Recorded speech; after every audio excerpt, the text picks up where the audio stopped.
What if I told you Johnny Depp doesn't see Daydrinker as his big Hollywood comeback, even though that's exactly how the media is selling it?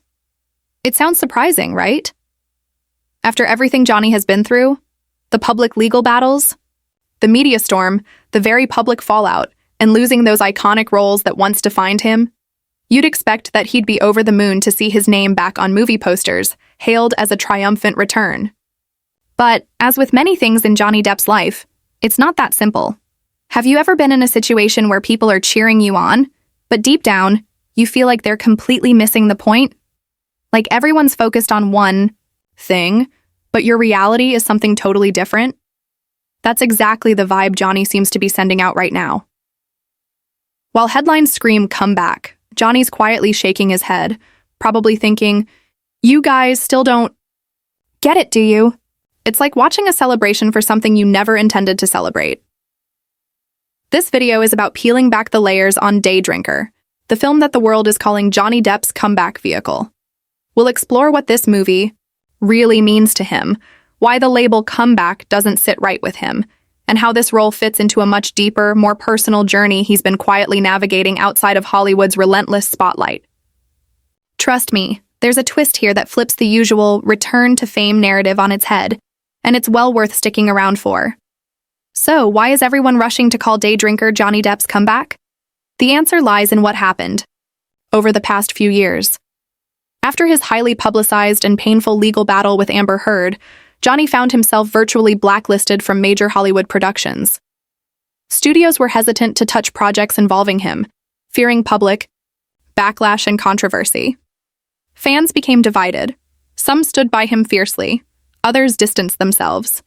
Roles that had once seemed guaranteed to him suddenly disappeared or were recast with other actors.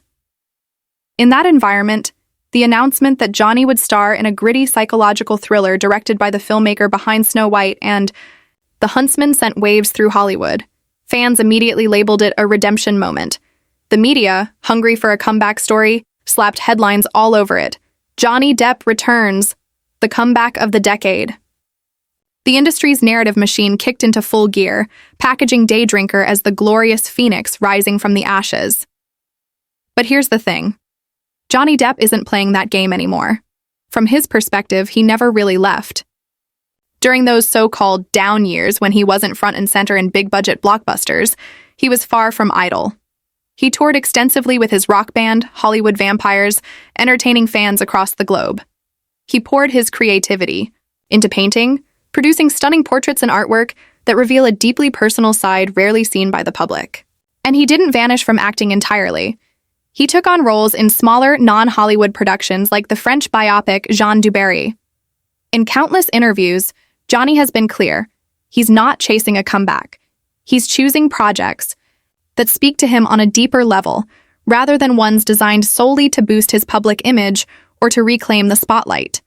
He's no longer interested in playing Hollywood's game of branding and hype. In fact, at the Cannes Film Festival, when pressed about the comeback buzz, he famously said, "People talk about comebacks as if I vanished or died. I just stopped playing the game." That simple but powerful statement says everything you need to know. He didn't disappear. He just stepped away from the machinery that turns actors into brands, focusing instead on his art, both on and off screen. So what does Daydrinker actually represent for Johnny Depp? It's not a return in the usual sense. Instead, it's more like a reset, a fresh start on his own terms. Sources close to the production reveal that Johnny was deeply involved in shaping the tone and emotional core of the film. He wasn't just another actor showing up to recite lines. He helped rewrite parts of his character to make it raw, vulnerable, and emotionally authentic. This wasn't a glossy studio blockbuster designed for mass appeal and box office domination. It was a passion project aligned with where Johnny is in life, reflective, deliberate, and done with pretending. The character Johnny plays is a fractured man grappling with inner demons. And that's no coincidence. Depp has always gravitated toward roles that let him explore the strange, the broken, and the misunderstood. Think about Edward Scissorhands, Captain Jack Sparrow, or even Sweeney Todd. These are characters who are outsiders, flawed but fascinating. And now, with Daydrinker, He's embodying a role that feels more than ever like a reflection of his own real-world trauma and complexities. But there's another layer here that many fans might not be aware of. Industry insiders tell us that Johnny turned down several massive offers before accepting Daydrinker. We're talking about blockbuster franchises, rebooted classics, even a potential project that could have reunited him with a former Pirates of the Caribbean co-star. So why would he say no to those big-money, high-profile opportunities? Because they didn't move him creatively or personally. They felt like career rehabilitation, surface-level attempts to patch up his image, rather than honest, meaningful expression.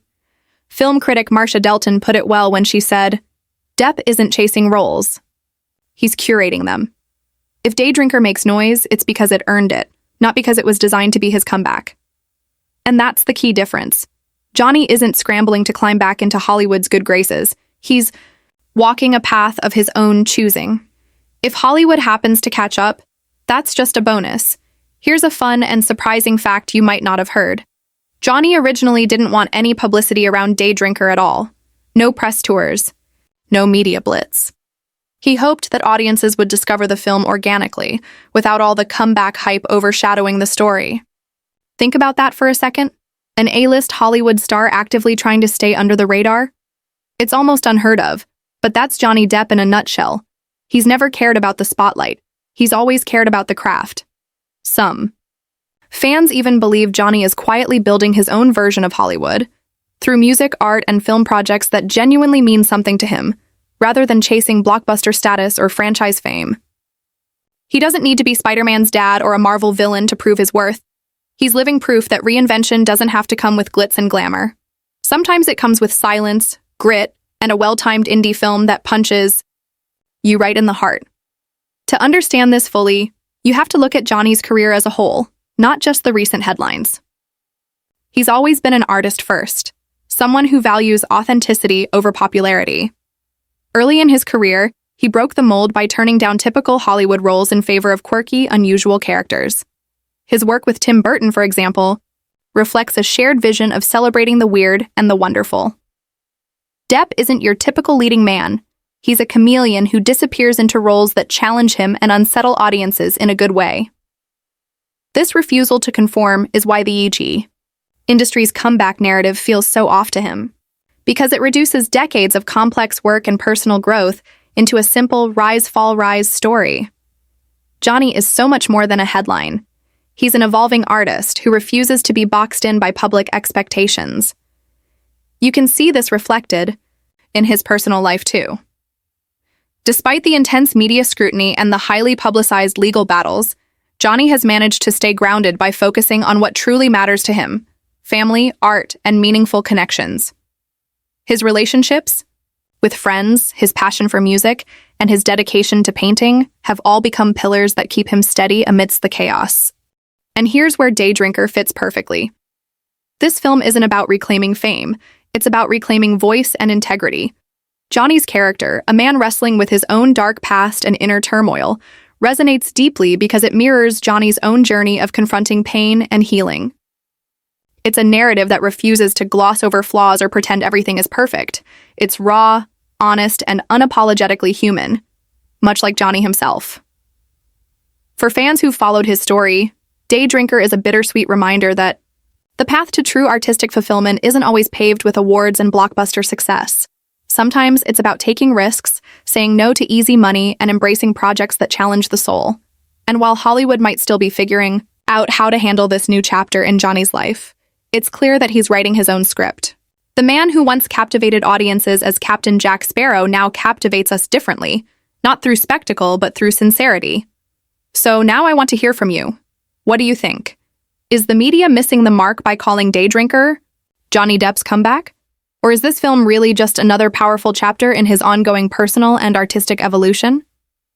Drop your thoughts in the comments below. I'm genuinely curious to know how you see it. If you found this deep dive interesting, you might want to check out our next video where we explore why Johnny Depp walked away from Disney. The real reason behind the split. It's a wild story that sheds even more light on how Johnny has been carving out his own path in Hollywood. And if you enjoyed this video, don't forget to give it a thumbs up, Maybe hit that subscribe button if you haven't already, and ring the bell so you won't miss any of our future stories.